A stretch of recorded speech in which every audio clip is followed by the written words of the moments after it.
Shalom, queridos, Deus abençoe a vida de vocês. Romanos capítulo 15, né? Ele começa ali, Paulo fechou o assunto do capítulo 14, que envolve a questão das comemorações de dias e de alimentação, né? Ele encerra a discussão e a partir do versículo 3, versículo 4, ele vai citar o Salmo 69, tá? O Salmo 69 é um salmo profético, tá? Ele é citado aí no Novo Testamento, é o terceiro salmo mais citado. Então, a original do Salmo, ele fala de um servo de Deus, né? Fala de um servo de Deus que está se dirigindo até Deus, tá? E Paulo vai fazer associação deste servo a Jesus Cristo, tá? Mas o mais interessante aqui é a gente prestar atenção no pronome, tá? No pronome átono aí, que seria o nós, né? Todas as coisas escritas ao passado tinham o propósito de ensinar-nos. E esse nós aí, esse pronome átono, ele seria referência não somente aos judeus, mas também aos gentios, então a todos, tá? E ele está se referindo a algo que foi escrito no passado. Então aqui uma referência clara, explícita a respeito do Tanakh, da Bíblia hebraica, ou seja, do Antigo Testamento, tá? A gente tem que lembrar que o Novo Testamento ele estava sendo escrito. Inclusive esta carta faz parte do Novo Testamento. Então não era um material ainda que a igreja, no geral, tinha acesso, tá? Estava sendo construído ainda isso daí. E não só Paulo, mas como Jesus em outras situações utiliza exatamente o Tanakh, o Antigo Testamento, para nos ensinar a respeito do encorajamento, né? E para a gente aprender a se agarrar com a questão da paciência e da esperança, né? Que Paulo cita aí dentro desses versículos.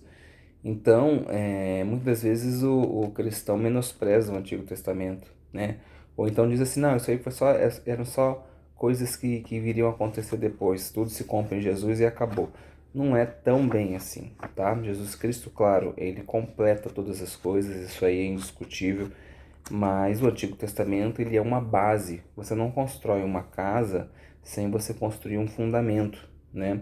Você tem que ter uma base, você tem que ter uma estrutura. E aí você simplesmente querer andar com o telhado achando que a casa vai ficar em pé, às vezes é complicado. Então é necessário que você estude o Antigo Testamento, que você dê atenção ao Antigo Testamento, né? Porque, como Paulo disse, vai te trazer encorajamento, vai te dar encorajamento e vai te ensinar o que é paciência e vai te ensinar também o que é esperança, tá? E aí no versículo 7 ele vai falar que o Messias tornou-se servo do povo judeu, tá? Então o Messias tornou-se servo do povo judeu, tá? As pessoas às vezes se confundem quanto a isso, tá? Jesus não é o Messias do povo cristão, não é o gentio, dos gentios. A grande maioria das pessoas na época dele não esperavam. Os gentios não sabiam que era Messias. Messias era algo exclusivo da religião judaica. Então ele é o Messias dos judeus, tá? Nós fomos associados a esse povo, né? Fomos incluídos dentro deste povo e passamos a ter o Messias. Mas a título, o Messias é um Messias que veio para os judeus, tá? Em primeiro lugar para os judeus, né? E então Paulo ele vai se concentrar aí na explicação do versículo 3 e 4, né?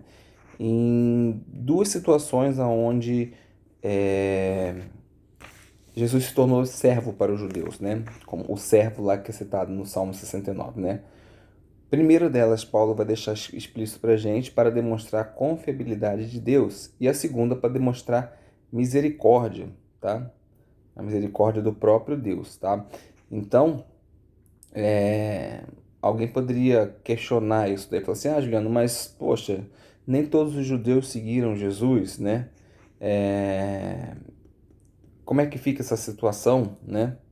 Então, olha só, Deus ele irá confirmar as promessas feitas aos patriarcas. As promessas foram feitas aos patriarcas, né? E ele vai confirmar de que forma essa promessa. Ele fará isso por meio do seu povo judeu, tá? Então, o Messias pertence a Israel, gente. Nós hoje somos desse Messias porque a palavra nos diz que nós não éramos povo e a partir do momento que fomos aproximados de Israel, fomos feitos povo de Deus, né? Fomos feitos eleitos de Deus também. Então a gente não pode confundir as coisas, né? Um filho adotivo e um filho de colo, né, o filho nosso mesmo, eles são amados muitas vezes da mesma maneira, né? Mas existem restrições entre eles. E isso é importante que a gente entenda, né?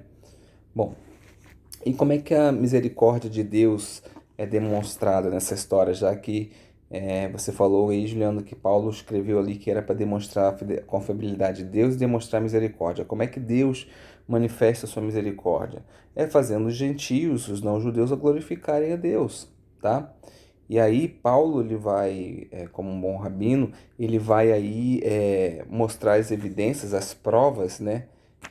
Citando aí alguns versículos em sequência, né, utilizando as 4 estações ou os 4 principais áreas, partes que pertencem ao Tanakh, ao Antigo Testamento. Então você vai ver uma citação dos profetas antigos com Samuel, você vai ver uma citação de Deuteronômio, que faz parte do Pentateuco, você vai ver uma citação do Salmo 117, que é um livro considerado para a gente como histórico, e você vai ver ali também os profetas maiores, dos últimos profetas, Isaías sendo citado, tá? Então, nós vamos ver aí logo depois Paulo falando algo que às vezes pode ser mal interpretado, né? Como se ele mesmo estivesse indo contra a questão de se vangloriar, né? Mas ele deixa bem explícito aí, né? Que a glória do Messias que realizou as obras nele, que permitiu as coisas que aconteceram, tá? Aí nós vamos para o versículo 21, que faz uma referência muito explícita também a Isaías 52:13 até Isaías 53:12, tá? A Bíblia de vocês provavelmente está marcadinha também, né? Os que não tinham ouvido falar dele o verão, os que não tinham ouvido entenderão, tá? Então, para um entendimento melhor, você precisa ler o capítulo todo, né? Sempre que há uma citação na Bíblia, você tem que ir lá ler o capítulo todo, porque aquela citação não é simplesmente para enfatizar aquele detalhe, é para enfatizar todo o contexto, tá? do versículo. Bom, aí Paulo fala que vai para a Espanha, né? Aí, provavelmente porque a Espanha ainda não havia conhecido a palavra, tá? Não haviam conhecido as boas novas do Messias, tá bom? Não se tem certeza se ele chegou até lá ou não, tá? A discussão disso na academia, então não se há certeza a respeito disso, tá? E aí nós vamos ver Paulo falando a respeito das ofertas, tá?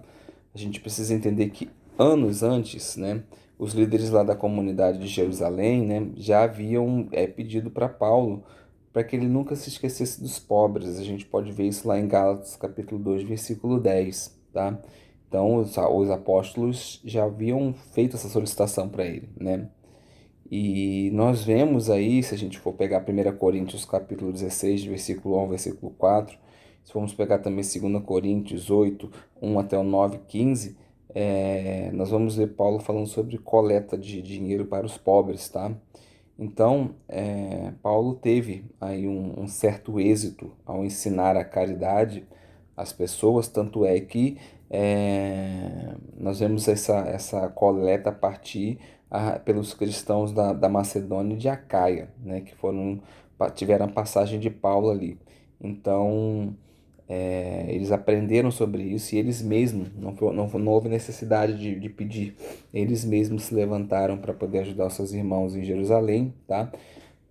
Isso foi provavelmente entregue em Atos, no capítulo 24, versículo 17. E o versículo 27 fala a respeito de obediência, né? A obediência da caridade, né? E do se dar com alegria. Nós vamos ver Paulo falando sobre eles acharam por bem fazê-lo, né? Eles acharam por bem levantar uma oferta, né? Então ele mesmo fala lá em 2 Coríntios, no capítulo 9, versículo 7, que Deus ama quem contribui com alegria, né? Quem dá com alegria, tá? E aí a palavra grega que está aí na questão de contribuição, né? A palavra que está aí para o verbo para contribuir seria koinonia, né? Que literalmente significa comunhão, tá? Então, a verdadeira comunhão implica em você estar disposto a se dar, né? Estar disposto a compartilhar, tá? A mesma palavra para comunhão realmente, tá? E Paulo ele vai mais à frente, né? Olha, você que é gentil, você tem o dever de ajudar o judeu, porque vocês participaram com eles nas questões espirituais. Então é dever de vocês, né, ajudar os judeus nas questões materiais. E ele vai defender essa mesma ideia lá em 1 Coríntios também, no capítulo 9, versículo 11.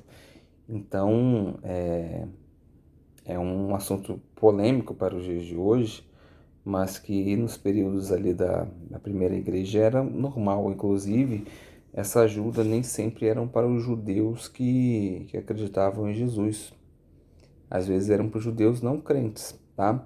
Nesse caso em específico aqui, nós vemos ele usar a palavra agioi, né? Que é traduzido como santos, né? E Paulo sempre usa isso quando vai falar a respeito dos cristãos, tá? Então, nesse versículo, o contexto básico realmente é para os cristãos. Essa ajuda era para os judeus que acreditavam em Jesus, lá em Jerusalém, tá? Mas o contexto ali do auxílio do gentio para com o judeu não precisa necessariamente ser com aqueles que creem em Jesus, tá? Nós vemos uma,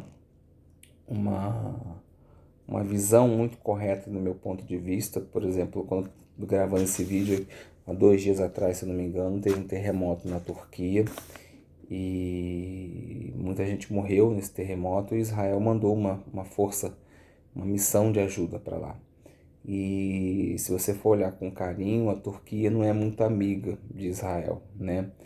Mas a gente vê o princípio exatamente nisso daí, né? Olha lá, seu inimigo está passando por dificuldade, você vai lá, se levanta e vai ajudar, né? É por isso que um povo muito abençoado, né? Não só pelo fato de ter sido o povo escolhido, né? É um povo diferenciado realmente por conta dos ensinamentos que eles não pregam, mas que eles fazem, né? Pregar é muito fácil, fazer que é complicado. Bom, e aí Paulo encoraja ali os romanos a orarem por ele, né, para ele ser livrado dos incrédulos, tá?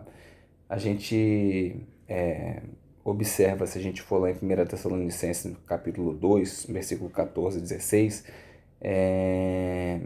que Paulo tinha ali opositores ferrenhos que eram não cristãos, né? Que eram aqueles que mais afrontavam ele, tá bom? E ele fala também ali junto aos romanos que, olha, que o meu serviço, tá, que poderia ser muito bem, esse serviço aí poderia ser a adoração dele no templo, tá? É, não necessariamente o serviço de evangelização, mas poderia ser aqui, tá?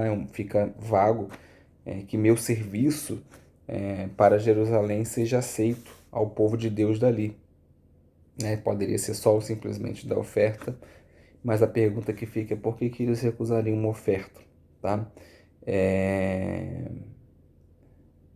Poderia se ter medo ainda, talvez, pelo fato de ele ter sido um grande perseguidor e as pessoas acharem que ele estava fazendo aquilo simplesmente para se infiltrar, né?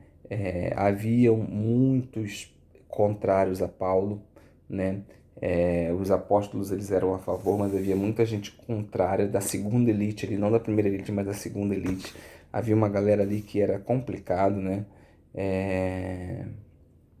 E que batalhava com ele mesmo, porque eram pessoas que queriam forçar a judaização da igreja, queriam forçar a aceitação de alguns dogmas que não são necessários para o gentio. E Paulo disputava muito com eles e Paulo não ia para perder, né? Paulo era um cara muito culto, muito bem preparado, né?